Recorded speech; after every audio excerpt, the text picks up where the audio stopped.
Muy buenos días. Gracias por esta participación, por encontrarme con ustedes, por compartir con ese panel tan brillante que ha señalado los cauces y las problemáticas ambientales, y por este espacio vital que han configurado y diseñado para reimaginar nuestras posturas frente a la crisis ambiental. Para nosotros, y tal como lo dijimos en el documento Manifiesto por la Vida en Bogotá 2002, un grupo de latinoamericanos, la crisis ambiental no es una crisis ecológica, que por supuesto lo tiene, ese condimento, no es una crisis económica y así sucesivamente, sino que fundamentalmente es una crisis civilizatoria. La crisis ambiental es la crisis de una etapa histórica de la modernidad que construyó una serie de artefactos culturales para desconocer la complejidad e ignorar la otredad. Nosotros, en esta breve reflexión que habremos de hacer, intentaremos semantizar nuestras palabras sabiendo que lo hacemos bajo los remesones de tiempos turbulentos, estos que son los tiempos de la crisis ambiental, que contextualizan los paisajes nuevos e inéditos que emergen para que la oscuridad que se abate sobre el planeta pueda tener un nuevo amanecer.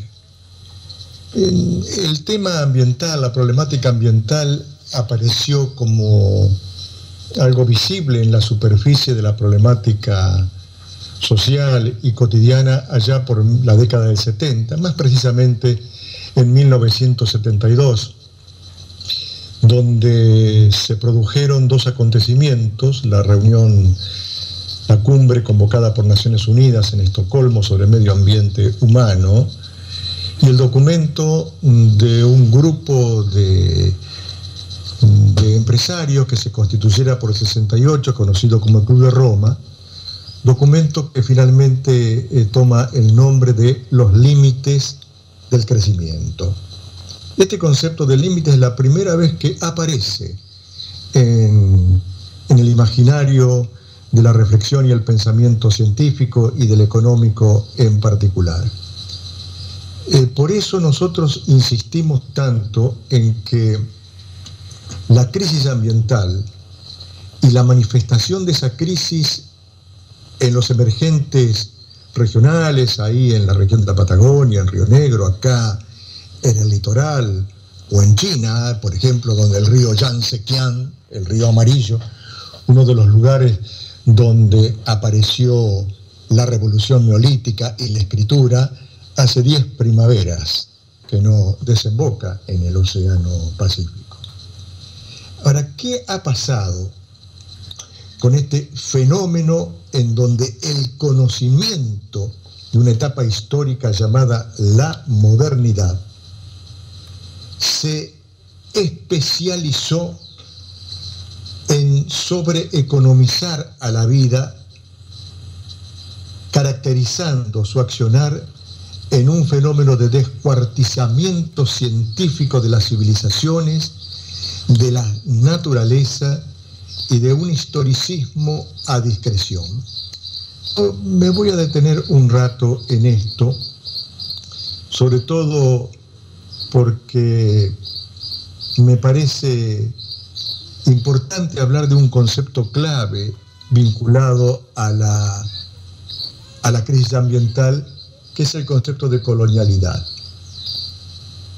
Decimos, así a manera de introducción de estos aspectos, que la colonialidad, junto al capitalismo, la modernidad, la ciencia y los sistemas educativos conjugados al son de la ignorancia, de la diversidad, de la diferencia, se inician con la conquista y colonización en 1492. Sin la conquista, sin el genocidio, sin el etnocidio, sin el culturicidio y el ecocidio de América, Abya Yala, para utilizar un concepto una visión cultural sobre estas tierras de la cultura cuná, no habría Occidente, ni el escenario político que conocemos y nos abruma sería el que actualmente está. Por eso nosotros vamos a hablar desde un lugar, desde una esquina del pensamiento y la reflexión que se llama el pensamiento ambiental latinoamericano. Y desde ese paraguas conceptual habremos de construir un nuevo saber, que es el saber ambiental, y otra ética, que es la ética de la sustentabilidad. Estos dos conceptos los queremos dejar fuertemente en la mesa de la reflexión y del debate y del pensamiento para pensar otros pensares, porque la crisis ambiental que hoy está generalizada por todos los rumbos de la rosa de los vientos del mundo, sería imposible sin que Cartesio, Descartes, todavía habitara entre nosotros. Cuando Descartes en 1637 plantea su ego cogitum, el yo pienso, y cuando después, unos siglos después, Kant plantea su visión sobre el conocimiento y la realidad, dividiendo al mundo en tres grandes continentes: el continente de las ciencias naturales, el continente de las ciencias sociales y el continente del arte, deslocalizando al hombre de todo esto y elevándolo al reino de la libertad, donde se ufanaba en un diálogo con la trascendencia y la libertad y se reconectaba con el aquí a través de los dos pilares que conjugan la realidad, la característica y la idiosincrasia de estos tiempos, que son el individualismo y la propiedad privada, que están en el hilo conductor de los tejidos jurídicos de todo el mundo y forman parte de la plataforma constitucional de todos los estados-nación del universo. Es decir, el cogito cartesiano y la visión kantiana son el sustrato, entre otros, no únicamente, de una lógica que construye descuartizando, de una lógica que construye separando, dividiendo, divorciando, que se inicia con Kant cuando separa el ente del ser. Es decir, Occidente se especializó en desconocer la diversidad, la diferencia, la otredad. Y ahí está el núcleo duro en el que naufragan las mejores intenciones para hacer un mundo de pluralidad, de diversidad, un territorio habitado por las posibilidades de que la vida pueda ser vivida. Por eso nosotros pensamos desde el pensamiento ambiental latinoamericano que la ética de la sustentabilidad es una ética de la diversidad, donde se conjuga la diversidad plural de letos de todas las culturas. Y también pensamos que el saber ambiental que se construye desde esa perspectiva cambia la percepción del mundo, basada en un pensamiento único, unidimensional, que se encuentra en la raíz de la crisis ambiental. Es un saber para el reencantamiento del mundo, es un saber que planteamos para la reerotización del mundo. Fíjense que cuando en 1972, y esto atañe a nosotros como educadores, como trabajadores de la educación, Estocolmo dice que está perplejo por todo esto que comienza a visorarse, como la toxicidad de los ambientes, la contaminación de los ambientes marinos, la muerte de los bosques, etc. La manifestación de que las metrópolis se van tornando en ámbitos espaciales prácticamente invivibles, como ya lo había planteado hacía unas décadas Calvino en una obra monumental llamada Las ciudades invisibles. Pero Estocolmo convoca a que la educación diga algo sobre esto que aparece como un conflicto planetario, que es el problema ambiental. Y en respuesta a Estocolmo, en 1977, en Tbilisi, se reúne la cumbre mundial de educación ambiental. Son muchos los aportes que hace Tbilisi, pero dos son los que quiero resaltar. Primero, un principio clave. Dice, para superar esto que está en marcha, que es la problemática de la crisis ambiental, debemos plantearnos una nueva ética. Ya Tbilisi, con este breve concepto, con esta breve frase, convierte en escombro toda la racionalidad de la modernidad, toda la ética kantiana, que es la ética de la racionalidad instrumental, que se apropió de la economía y de la tecnologización para destruir al mundo. Dice eso. Y el segundo principio de Tbilisi para construir una nueva educación es imaginar al mundo como un sistema complejo. Hasta ese momento y hasta ahora mismo, el mundo es un dislocamiento de entes fragmentados, separados, que organizan el sistema educativo a través de la lógica de la separatividad y la fragmentación, que son las disciplinas. Aún hoy, y después de Tbilisi, aún hoy y después y luego de tantos naufragios del pensamiento que fueron elaborando llamadas teorías críticas, etcétera, etcétera, etcétera, aún hoy, un día de clase, del preprimario a la universidad, es la lógica de la separatividad y es la presencia incuestionable de Platón, Aristóteles, Descartes, Hobbes, Hume, Locke, Kant y Hegel. Un día de clase para mi nieto, un día en la universidad, es una materia que puede ser matemática. Es un recreo, luego un retorno a una materia que puede ser geografía, un recreo a una que puede ser sociología, todo desconectado de todo.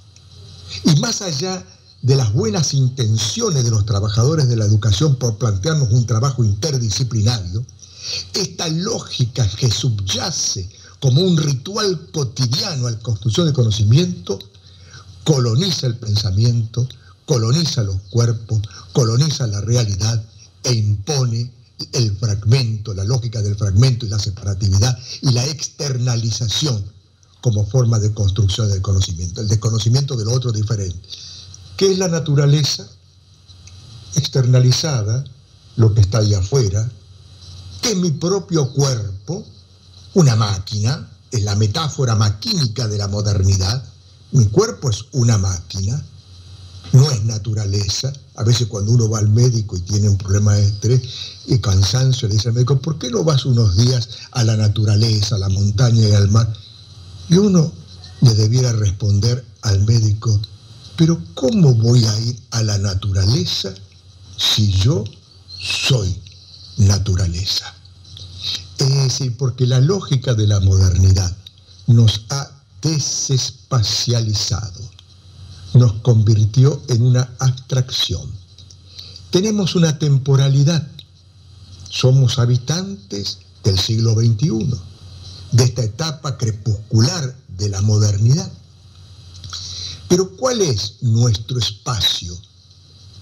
¿Cuál es nuestro geo? Nuestra tierra, nuestro arraigamiento.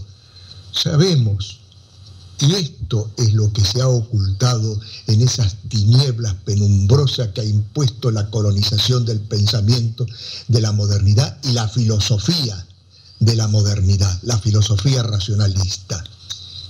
No hay filósofo desde los comienzos de la modernidad que haya pensado el espacio.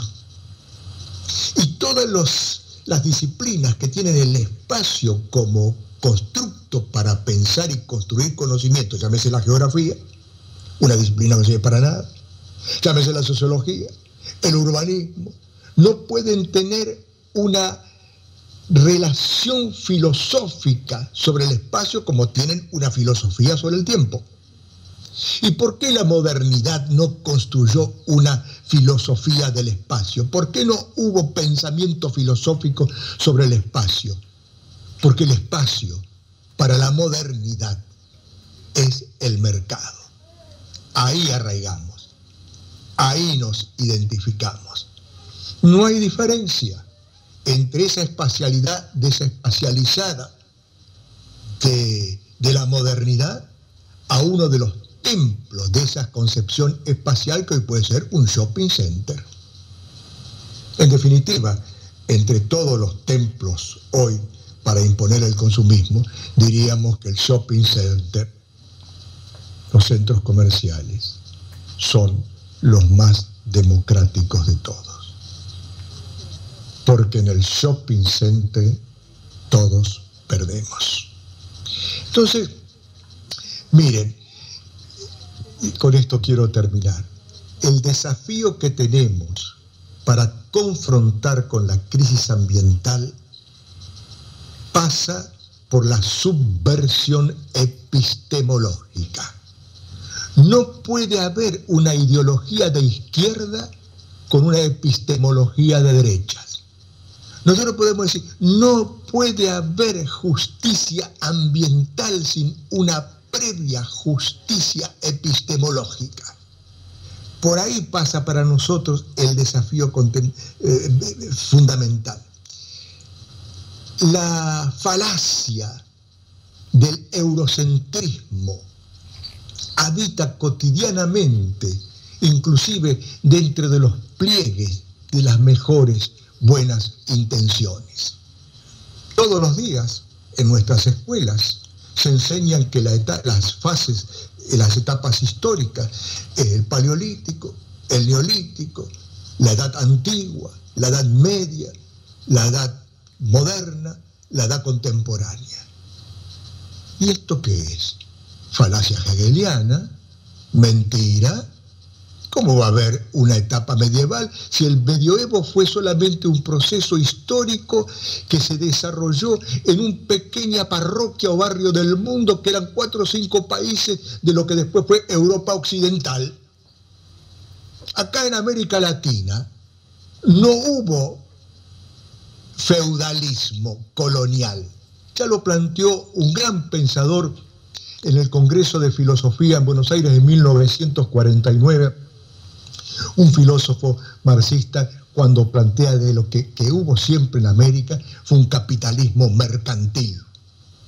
Nosotros suministramos la corriente mercantil, la corriente de mercaderías, la plata, el oro, el azúcar que vino de Sicilia, pero acá desarrolló uno de los proyectos industriales más extraordinarios y grandes del mundo. Podemos decir que en América Latina, Abya Yala, la industrialización fue un proceso anterior a la revolución industrial de Gran Bretaña, de Sheffield. Hubo revolución industrial en China antes que en Inglaterra.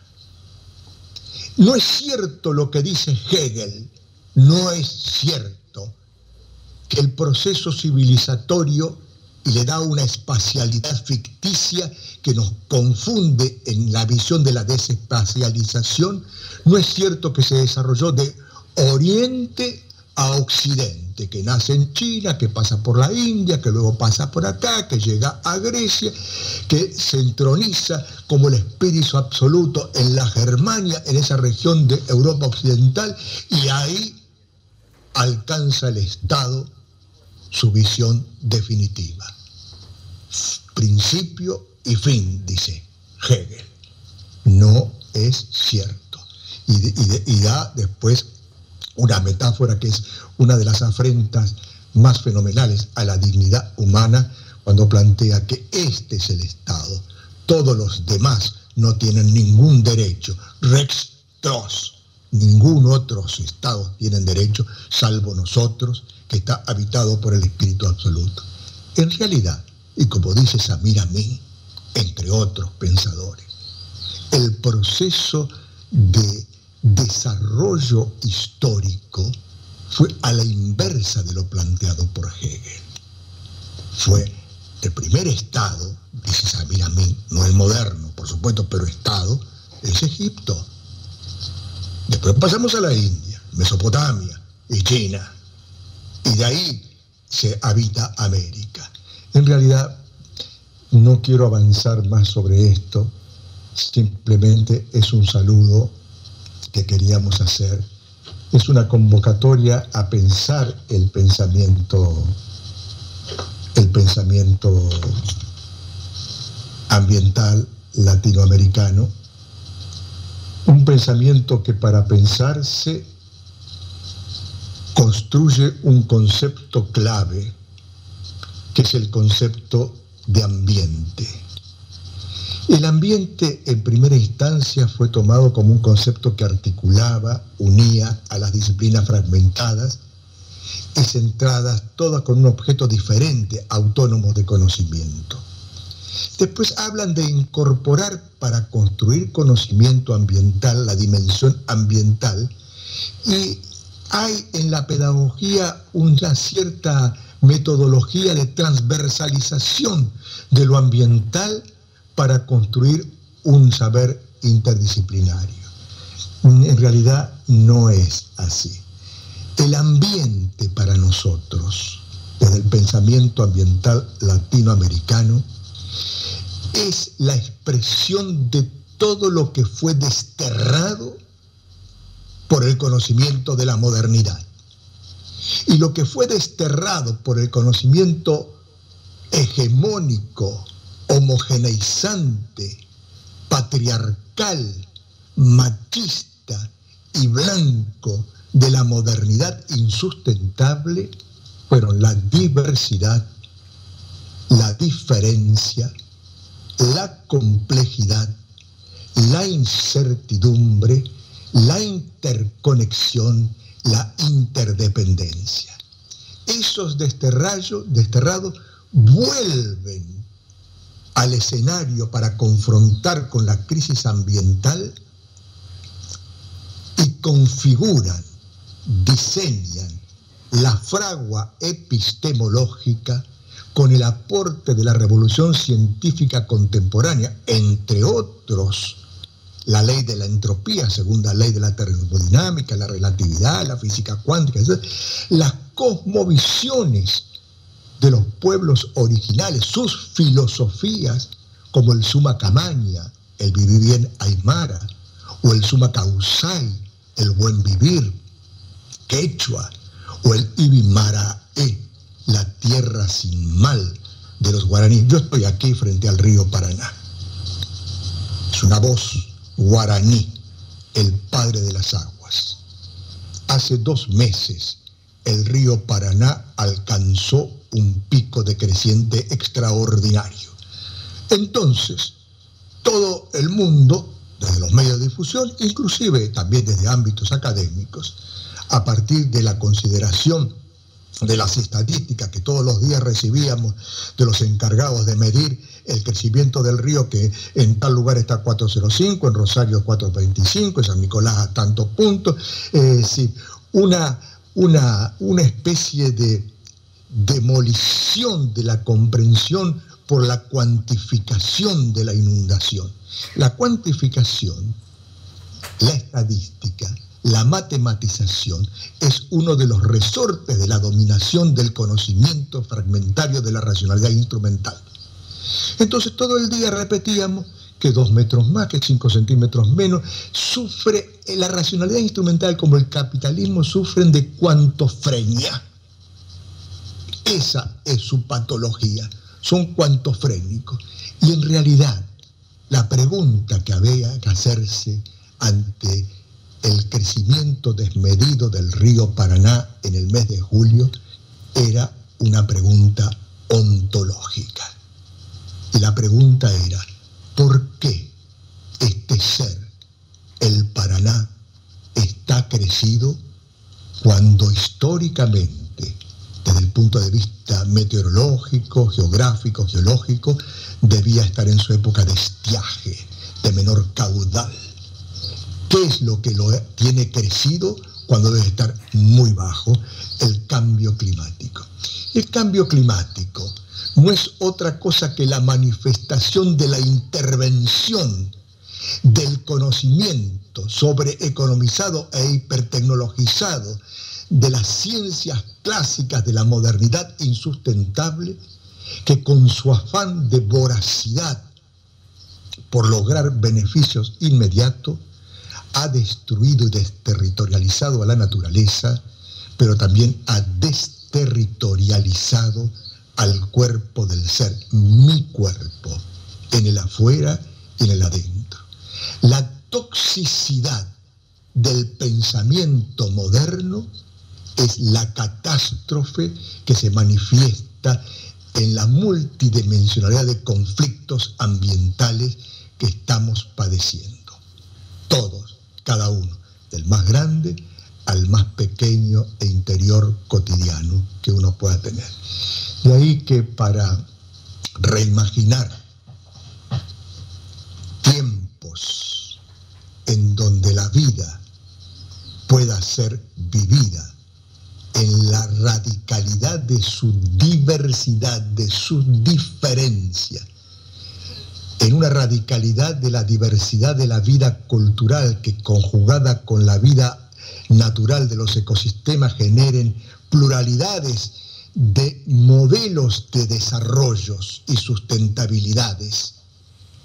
Y en esto cuestionamos a todas las agencias internacionales, como otras, el documento Nuestro Futuro Común, que en 1987 diera Naciones Unidas, conocida como el informe Brundtland. Nosotros lo cuestionamos porque el mundo no puede tener un solo futuro común.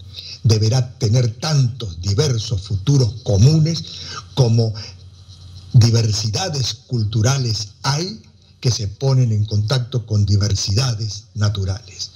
Y con esto, en realidad, me permito decirle que desde el pensamiento ambiental latinoamericano promovemos esta visión de confrontar contra la racionalidad hegemónica a partir de la profundización y expansión que se conjuga en torno al concepto de ambiente como sistema complejo que se articula con relaciones complejas en el mundo físico, en el mundo biológico y en el mundo cultural simbólico.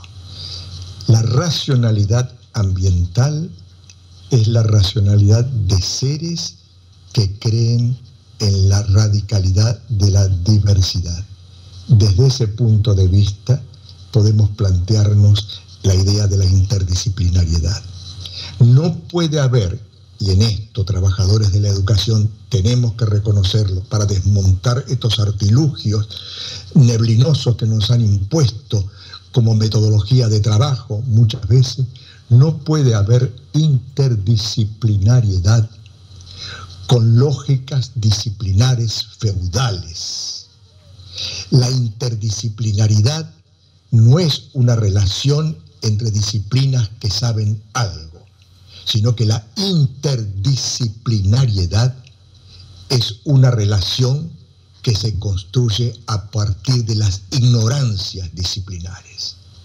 Ese es el desafío. Estas son las nuevas perspectivas epistemológicas que han surgido aquí desde América Latina y que de alguna manera plantean otra perspectiva, otras indagatorias epistemológicas que fertilizarán el campo del ambientalismo latinoamericano, pero que por sobre todas las cosas, entre estas diferentes vertientes latinoamericanas, podemos construir unas culturas, un territorio y unas sustentabilidades donde la vida y todas las vidas puedan seguir viviendo. Muchas gracias.